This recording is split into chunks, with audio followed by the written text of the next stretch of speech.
Assalamualaikum warahmatullahi wabarakatuh.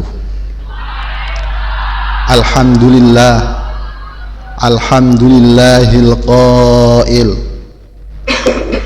a'udzu billahi minasyaitonir rajim.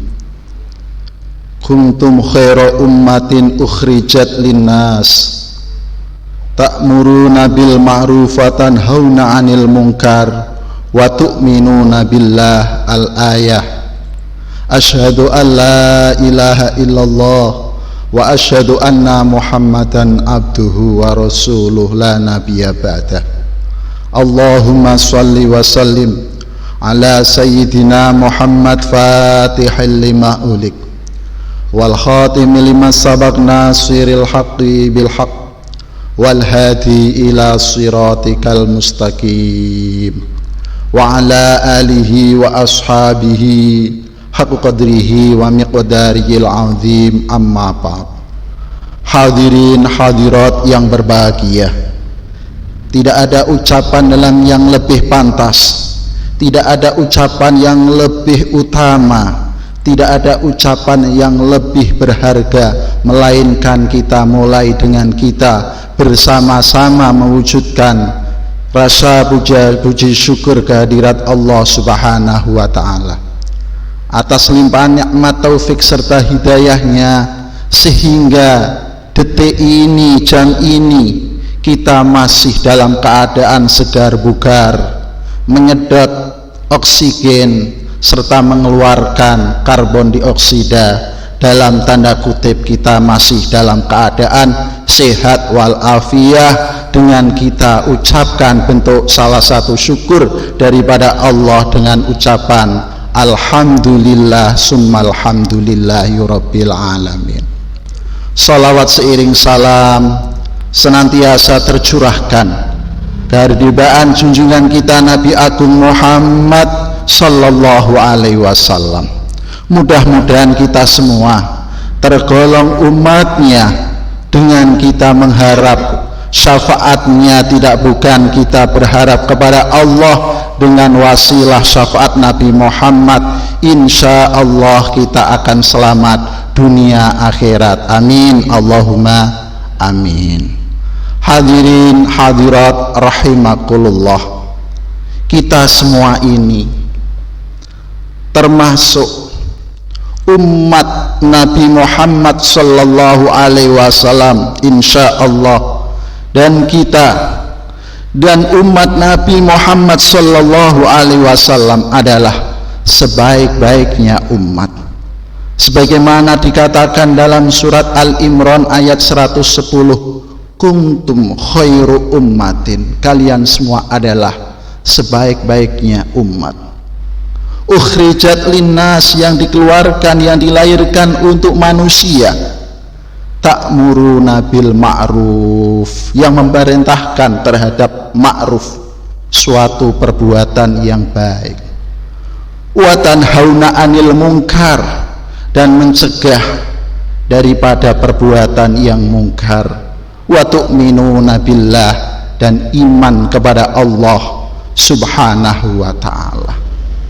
Memang kalian semua adalah umat terbaik, umat Nabi Muhammad sallallahu alaihi wasallam.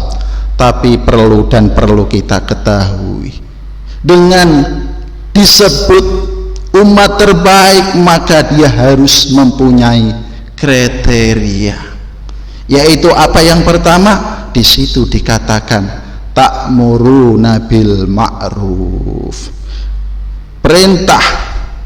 diperintah dengan melakukan kebaikan baik yang di situ sifatnya wajib, kebaikan yang di situ sifatnya sunnah.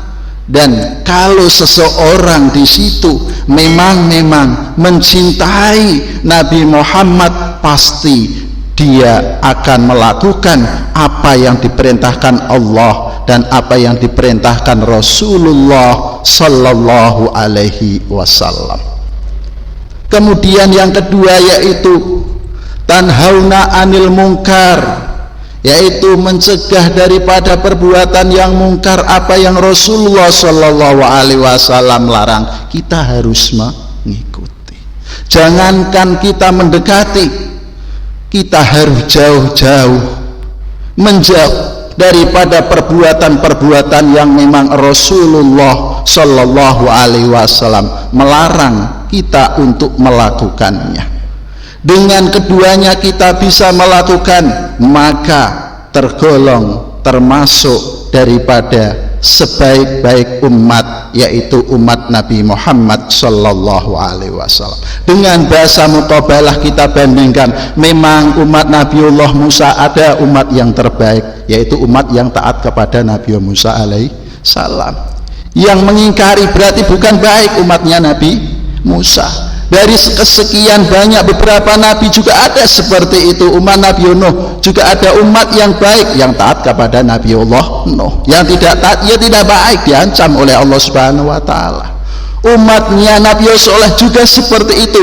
Dari sekian banyak umat-umat yang lain, yang terbaik, the best adalah umat Nabi Muhammad Sallallahu Alaihi Wasallam.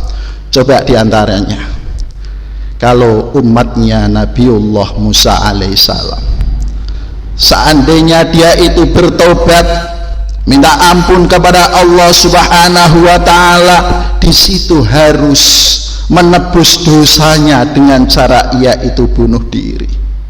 Lalu bagaimana kalau umat Nabi Muhammad Sallallahu Alaihi Wasallam, kalau dia itu bertobat kepada Allah Subhanahu wa taala, tidak disuruh untuk bunuh diri, akan tetapi sebagaimana diterangkan dalam kitab Ihya Ulumuddin, yaitu karangan daripada Hujatul Islam Imam Ghazali radhiyallahu anhu ardhahu, yaitu dengan syarat dia menyesali perbuatan yang pernah diperbuat pertama, kemudian yang kedua dia itu harus menghentikan diri dari dosa yang dia pernah perbuat, harus dihentikan, tidak boleh dilakukan, tidak boleh. Itu sifatnya kalau orang Jawa mengatakan tobat sambil iki tobat sesuk nglakoni neh, tidak boleh, harus continue. Kemudian yang ketiga, dia memohon ampun kepada Allah Subhanahu wa taala dengan istighfar, memohon dosa-dosa yang telah kita perbuat, kita minta ampun kepada Allah Subhanahu wa taala, takarub, mendekatkan diri kepada Allah dengan memohon ampun. Kemudian yang keempat, yaitu tidak mengulangi lagi dosa yang pernah dia itu perbuat. Ada 4 ditambah 1, kalau itu berkaitan, berkorelasi dengan hakul adami, maka dia harus bereskan dulu. Kalau toh dia itu pernah mencuri, maka harus dikembalikan harta yang dia curi.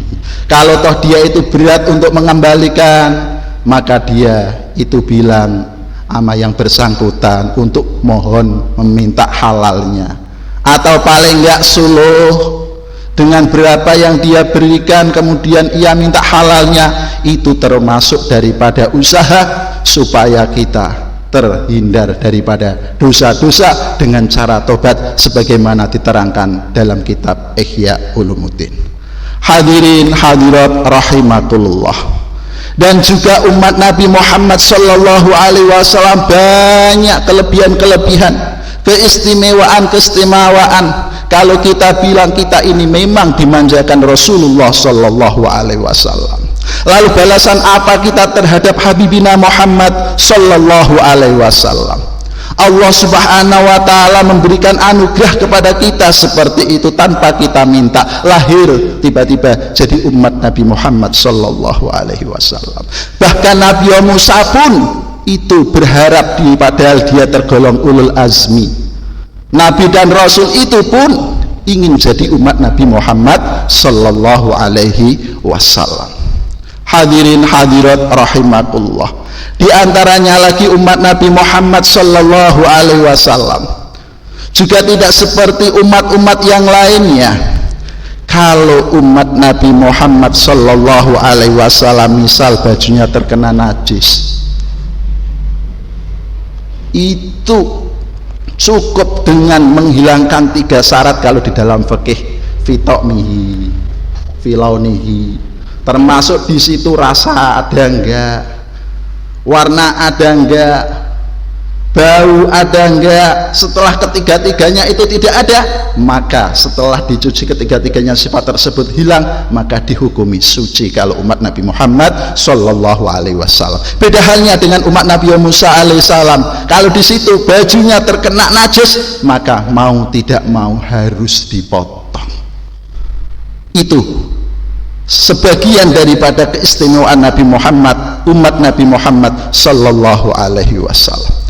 Kemudian lagi kalau umat Nabiullah Muhammad Sallallahu Alaihi Wasallam ingin melakukan ibadah, bisa dimanapun dia berada, di masjid bisa, walaupun sekarang baru keadaan pandemi sebagian ditutup. Kita jangan sampai tidak sholat, kita jangan sampai lalai. Kita juga ingat kita, anak kita, keluarga kita, saudara-saudara kita, karena kita usahakan. Dan di dalam Al-Quran juga dikatakan jagalah dirimu, ku anfusakum wa ahlikumun nar. Kita, saudara-saudara kita, keluarga kita disuruh untuk menjaga daripada api neraka. Hadirin hadirat rahimakumullah. Kembali lagi ke asal, yaitu tentang baju umat Nabiullah atau umat Nabiullah Musa alaihissalam ketika kena najis, maka di situ harus dipotong. Dan itu merupakan syariat Nabiullah Musa alaihissalam. Kita bandingkan, kita telaah, kita pikir berapa banyak keringanan-keringanan umat Nabi Muhammad karena rahmatan lil alamin. Maka sering-sering kita mendapat aduan, Ustadz kenapa kita sudah dimanjakan umat Nabi Muhammad, dimanjakan Nabi Muhammad sebagai umat-umat yang terbaik, tapi kenapa sih kita kalau mau melakukan perbuatan yang baik di situ kok susah amat, ada aja. Padahal di situ tidak modal, hanya modal tenaga. Lain halnya kalau seorang tersebut mau ke biskop, di situ tidak hanya tenaga, butuh fulus, butuh duit. Tapi kenapa sih di situ kok ya ringan, enak-enak saja, enteng? Memang itu sudah pernah disabdakan Rasulullah Sallallahu Alaihi Wasallam, yang diterangkan di dalam kitab Muslim, Sahih Muslim pun juga ada di situ. Huffatil jannatul bil makarih wa huffatin naru bisyahwah. Surga itu diliputi perkara-perkara yang dibenci oleh jiwa. Sebaliknya wa huffatin naru bisyahwah, dan sedangkan neraka itu diliputi perkara-perkara yang disukai oleh syahwat. Dan bahkan tidak hanya ini saja, kadang-kadang sampai jadi nyanyian, kenapa yang enak-enak itu yang diapakan, yang enak-enak diapakan, dilarang. Ya memang seneng nanya nafsu, ya seperti itu.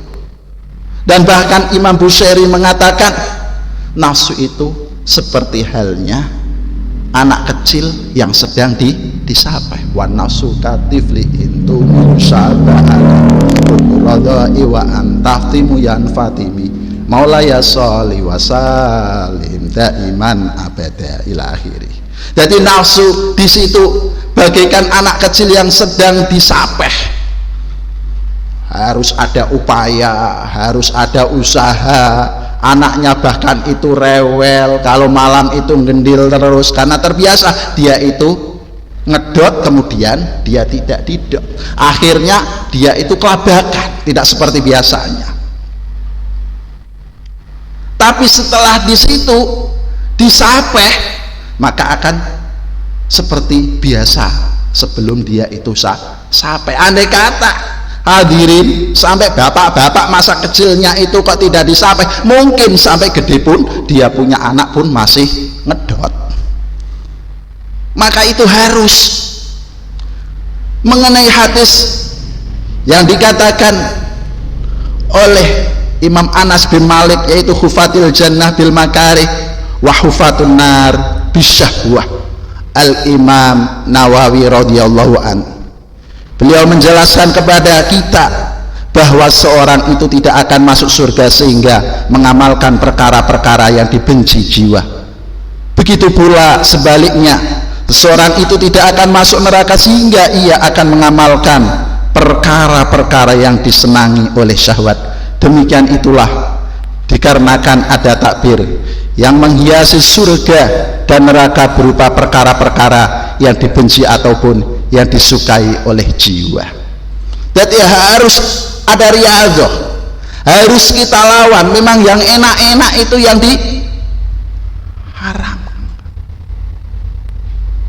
Sebagai contoh tadi, perumpamaan tadi, hayya ke masjid, wudhu, air sudah dicawisi, kemudian kalau mau sholat sunnah setelah wudhu, ba'da wudhu mendapatkan sunnah, itu kan tidak membutuhkan ongkos. Bahkan setelah itu pun andai kata habis wudhu dia duduk dengan niat iktikaf, itu pun dapat pahala. Tapi sebaliknya, dia itu si fulan mau pergi ke mall, si fulan mau pergi ke sunter umpama, di situ butuh biaya, tapi kenapa kok ya enteng saja, ringan saja? Karena tadi dikatakan wan khufatu naru bisyahwah, sedangkan neraka itu diliputi perkara-perkara yang disukai oleh syahwah. Enak, enteng, nyaman, giyak-giyak. Kadang-kadang, jam berapa kak? Ini sudah jam 1, padahal baru datang kok. Udah jam 1, perasaan saya pun baru datang. Yang main catur juga gitu, sekak, udah dipangan, sekek, seter, lalu open beteng dengan raja. Setauku baru, seingatku baru 2 kali kok sudah jam sekian. Iya, dia memeras otak, mikir, tidak mikir kuncurnya, tidak mikir betengnya dia, bahkan betengnya lawannya itu dipikirin. Harapannya ini lari ke sini, kemudian saya ke sini, sekak, kemudian dia mati. Nah gitu. Maka di saat-saat seperti ini harus kita maksimalkan waktu kita. Mumpung kita masih diberi kesempatan, mumpung kita masih diberi kenikmatan, kesehatan, umur yang panjang, kita gunakan semaksimal mungkin, karena ad-dunya mazra'atul akhirah. Dunia itu tempat untuk menanam, untuk panennya besok kita berada di akhirat ketika kita menghadap Allah Subhanahu wa ta'ala. Supaya apa? Supaya kita tergolong orang yang sa'adah fid dunya wa sa'adah fil akhirah. Betul kemayangan, beruntung orang tersebut di dunia dan juga beruntung sampai di akhirat, sampai ketemu Jal Jalaluh, yaitu Allah Subhanahu wa ta'ala dengan ridhonya, supaya kita selamat dari siksaan, dari murka Allah Subhanahu wa ta'ala.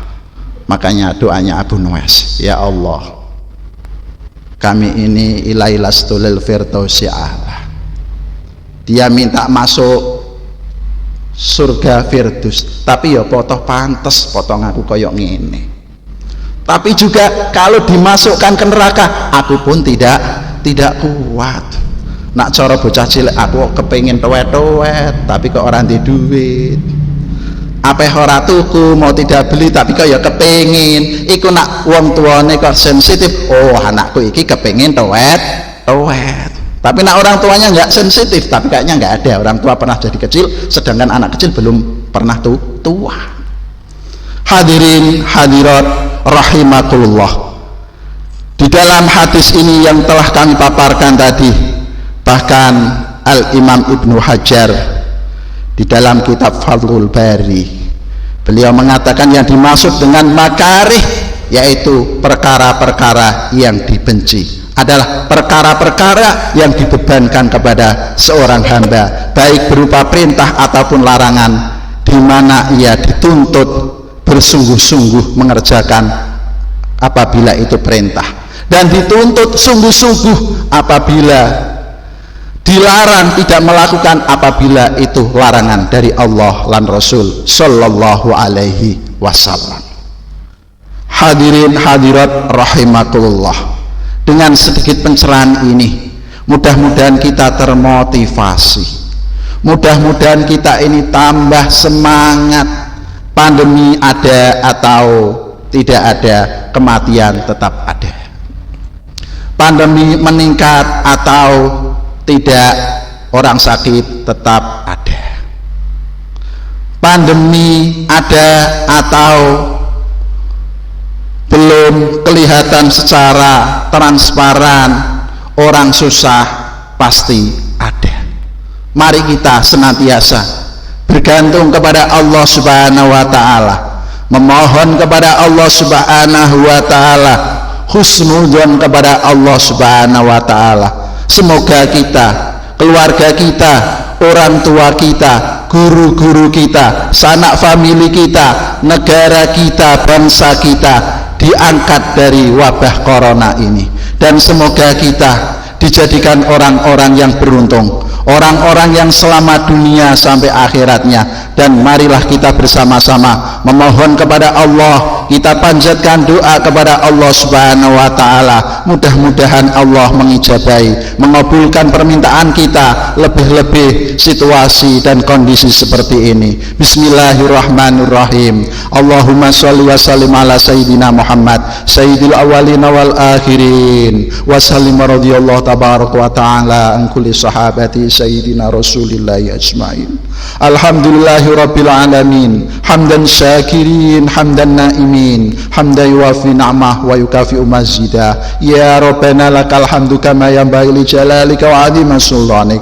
Assalatu wassalamu alayka sayyidi ya Rasulullah, ya Habiballah, yusna syarandillah. Allahumma ya 'azima sultan, ya qadimal ihsan, ya daiman na'ma, ya basir saral harat, as-salatu ya dafi al-bala, ya dafi al-bala, ya dafi al-bala, ya sami'atu hajatina ya Allah, hajatuna ya Allah, ilaika siru anta alam basir. Allahumma ij'al fi ta'atika farahi wa sururi wa fi mardatika jami'an umuri. Allahumma ya alim bihalati wa mutalli sarairi wa niyati, iqdi jami'an hajati wa ufir dunubi wa sayiati wa tajawaz an khati'ati wa zalati wa taqabbal jami'an hasanati wa samihni fi ma madha ma ya'ti faktubni fi diwani sadati wa sul fi sabila najati fi hayati wa mamati. Allahumma inni tami'un fi ataq, rahibun fi ridak, mustaslimun li qadak, faktub min awliyak wa sul fi sabila hudak wa alhiqni bi aswiyak wa alhiqni bi aswiyak wa alhiqni bi aswiyak ya arhamar rahimin.